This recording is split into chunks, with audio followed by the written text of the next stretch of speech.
Sa isang pahayag na mabilis nag-viral, sinabi ni Senador Robin Padilla na ang kabataan ngayon ay mas mahina kumpara sa kanilang henerasyon.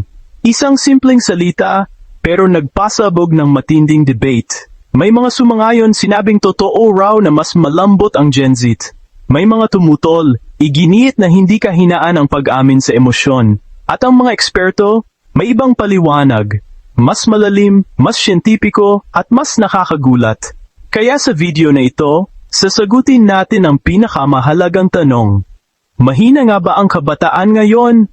O mas matapang lang silang harapin ang mga problemang hindi nakita ng nakaraang henerasyon? Panoorin hanggang dulo, dahil ang sagot ay maaring magbago sa paraan ng pagtingin mo sa salitang lakas.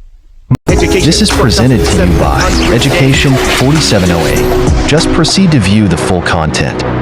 Magandang araw mga ka-edocs, at welcome pong muli sa ating channel. Sa mga hindi pa nakapag-subscribe sa channel ko, mag-subscribe na kayo para lagi kayong updated sa ating mga talakayan araw-araw. Kaya tara na!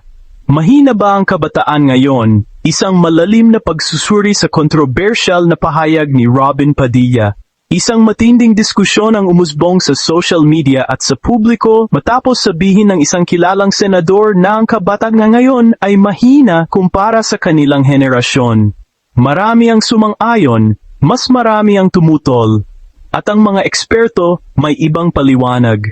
Ngunit ang tanong, totoo nga bang mas mahina ang kabataan ngayon o nagbago lamang ang uri ng kanilang mga laban?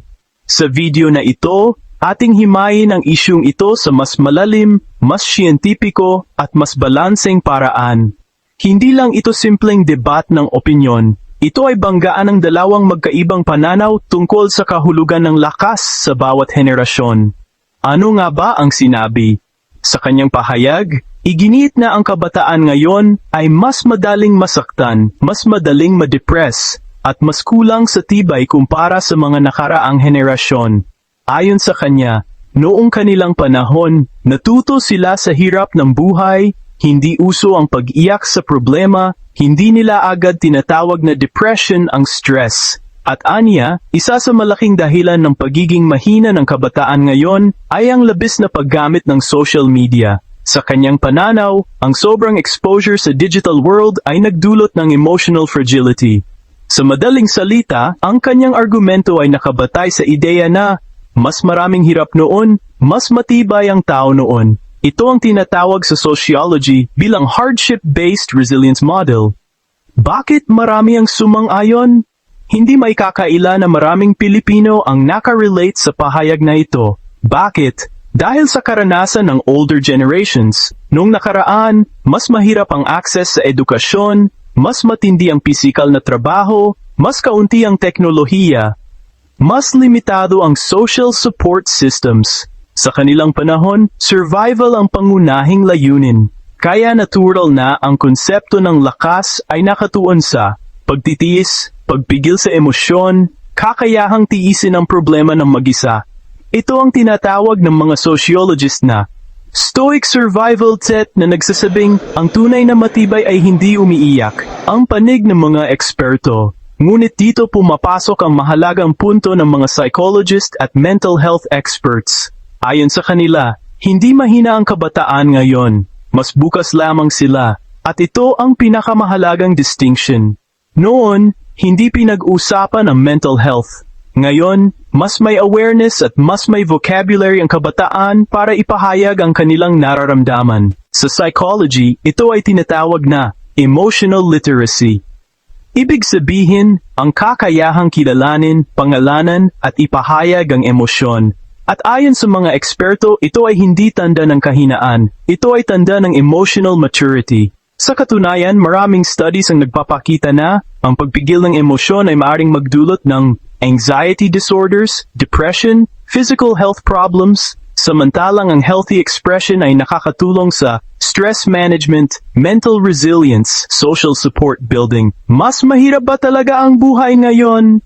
Isa pang mahalagang punto ng mga eksperto ay ito, hindi mas madali ang buhay ngayon, mas complex ito. Narito ang ilang modern stressors na wala noon: social media comparison culture, cyberbullying, information overload, academic pressure, economic uncertainty, climate anxiety.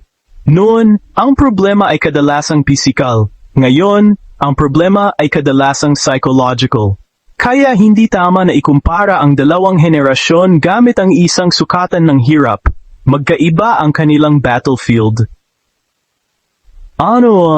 Pinakamalalim na issue, generation sa mas malalim na pagsusuri, ang kontrobersyang ito ay hindi talaga tungkol sa kung sino ang tama. Ito ay tungkol sa banggaan ng dalawang worldview.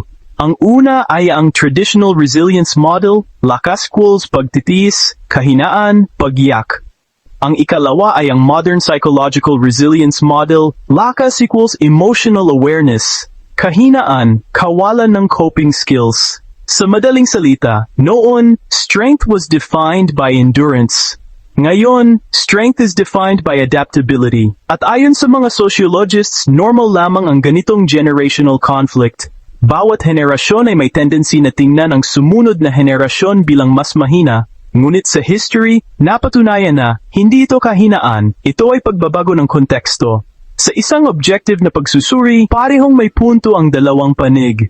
Totoo na, ang sobrang paggamit ng social media ay maaring makasama sa mental health. Ngunit totoo rin na ang mental health struggles ay tunay at hindi dapat minamaliit. Ang pinakamahalagang insight dito ay ito, hindi mas mahina ang kabataan ngayon, iba lamang ang uri ng kanilang laban. Noon, physical survival ang hamon. Ngayon, psychological survival ang hamon. Sa huli, ang tunay na tanong ay hindi, mahina ba ang kabataan ngayon? Kundi, paano natin pagsasamahin ang tibay ng nakaraan at ang awareness ng kasalukuyan? Dahil ang tunay na lakas ng isang henerasyon ay hindi nasusukat sa kung gaano sila hindi umiiyak. Ito ay nasusukat sa kung gaano sila kahusay bumangon matapos umiyak. At marahil, ang pinakamahalagang aral sa diskusyong ito ay, ang lakas ay hindi nananatili sa isang anyo. Ito ay nagbabago kasabay ng pagbabago ng mundo. Tanong sa inyo, sa tingin mo ba mas mahina ang kabataan ngayon o mas bukas lang sila sa emosyon at mental health? Type yes kung naniniwala kang mas mahina sila ngayon. Type no kung naniniwala kang mas matatag sila sa ibang paraan at ipaliwanag kung bakit. Mas mahina ba ang Gen Z o mas honest lang sila sa nararamdaman? Comment your take at huwag kalimutang mag-like, subscribe at mag-share nito sa iyong mga kaibigan. At ito ang EdOx DC, na nagsasabing, sa bawat panahon at pagkakataon, sa katotohanan, naspatuloy sa Big Round.